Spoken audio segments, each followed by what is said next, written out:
ভান্ডারটা ভাঙতে কেন বাধ্য হলাম আর কত টাকাই বা পেলাম আজ তোমাদের সাথে শেয়ার করব। তো চলো, hey guys, welcome to my new video. প্রায় অনেক দিন পর এরকম ভাবে ভয়েস ওভার দিচ্ছি।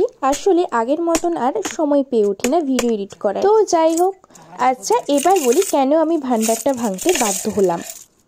তোমরা হয়তো ভিডিওর প্রথমেই দেখেছো যে ভান্ডারটার ভেতর থেকে টাকাগুলো দেখা যাচ্ছে, প্রায় ভর্তি হয়ে গেছিল। সেই জন্য ভাবলাম যে না, এবারে ভান্ডারটা ভেঙে একটা বড়সড় ভান্ডার কিনে নিয়ে আসবো।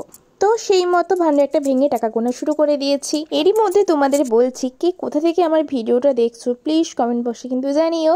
আর যারা ইউটিউব থেকে দেখছো যারা কিন্তু প্লিজ চ্যানেলটা সাবস্ক্রাইব করে দিও। এবারে কিছু কয়েন তোমাদের সাথে শেয়ার করছি। দেখো তো এই কয়েনগুলো কি তোমরা চেনো? এগুলো অনেক পুরোনো দিনের কয়েন।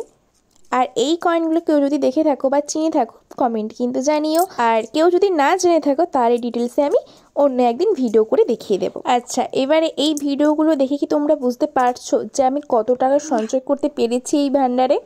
যদি গেস করতে পারো কমেন্টে কিন্তু জানিও। টাটা।